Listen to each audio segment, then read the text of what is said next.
Bueno, primero que todo reciban un fraternal y solidario saludo de Sensat Agua Viva.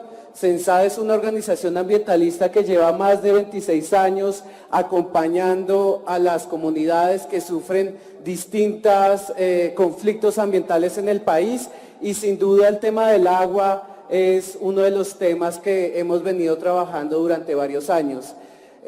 Un agradecimiento especial también al senador Jorge Prieto por este espacio en torno a la discusión del derecho fundamental al agua, que consideramos también debe ser un inicio en un debate nacional sobre el tema de agua en el país. Porque precisamente el agua es democracia, el agua es vida y el agua es construcción entre todos. En principio quisiera colocar unos pequeños elementos, unos datos que nos puedan generar unos elementos de cuál es la situación del agua y en este momento en el país. En un primer momento es necesario reconocer que en el país tenemos 6 nevados, la siguiente por favor, 6 nevados que van a sumar alrededor de 45 kilómetros cuadrados en el territorio nacional. También tenemos 36 sistemas de páramos que más o menos van a sumar 29.000 kilómetros cuadrados en los territorios. Sumando lagunas, ciénagas, humedales, vamos a tener alrededor de 7.000 kilómetros cuadrados. Y si sumamos los páramos y las áreas de conservación en este país, estamos sumando casi el 16% del territorio nacional. No obstante, también, siguiente por favor, tenemos que tener en cuenta que a nivel nacional el país produce casi, estos son datos que son generales, ¿por qué las políticas del gobierno han colocado al colombiano de a pie a tener que ahorrar el tema de agua si realmente son otros sectores, en este caso el agroindustrial y en este caso el hidroeléctrico, el que está generando la demanda más amplia del país? Si sumamos los dos, el 70% de demanda de agua lo tienen estos dos sectores. Siguiente, por favor. En términos de agroindustria, realmente es una cuestión preocupante. En términos de agroindustria, el IDEAM plantea que la huella hídrica azul, es decir, el agua que consume la agricultura y que no regresa a los ríos, está casi en el 70% en 3 actividades agrícolas: en caña de azúcar, en palma de aceite y en plátano. Es decir, 3 monocultivos en el país están gastando casi el 70% en términos de agua en toda Colombia. Siguiente, por favor. Y tendríamos que ver, bueno, qué es lo que sucede. Colombia tenemos que tener claro que es un bien público, eso ya está en la Constitución, estamos luchando ahora que sea un derecho fundamental. ¿Pero qué implica que sea un bien público? Implica que el Estado administra ese bien público. ¿Y cómo lo administra? Pues precisamente dando unas concesiones de agua. Yo creo que todos conocemos que es una concesión de agua, que es un derecho que uno le pide a la Autoridad Nacional de Licencias Ambientales y a las corporaciones autónomas regionales, y uno les pide el derecho a utilizar ciertos litros de agua en los ríos o en las quebradas.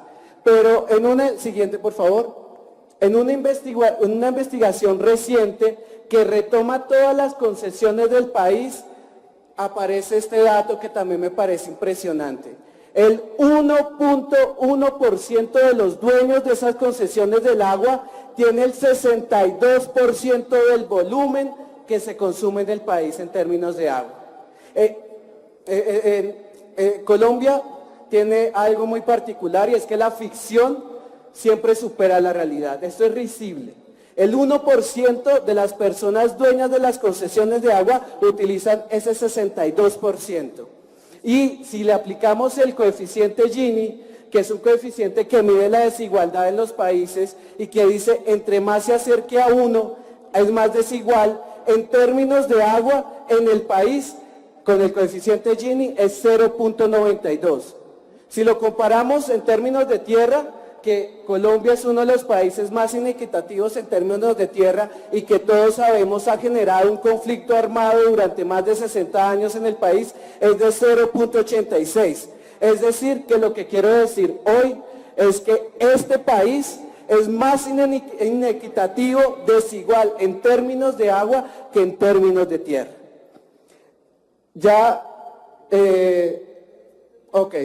Quisiera colocar algunos elementos. Yo sé que algunos compañeros ya han venido hablando del referendo por el agua.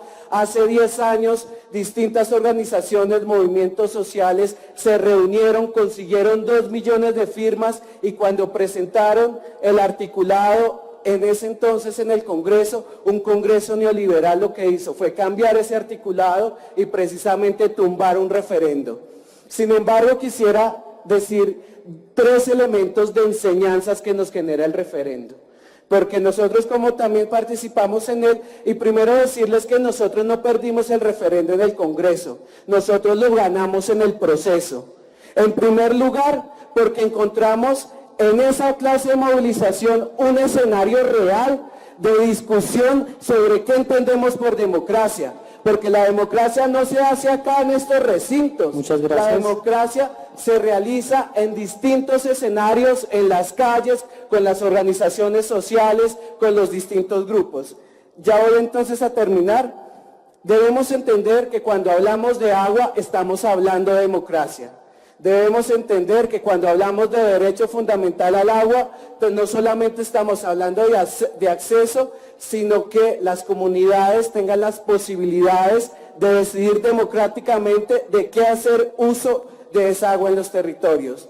Y hacemos una invitación desde distintos movimientos sociales y organizaciones. Estamos haciendo un llamado a una confluencia nacional por el agua que nos permita generar acciones concretas en nuestro horizonte y que sean los territorios de agua nuestros lugares de encuentro para construir paz en este país. Muchas gracias.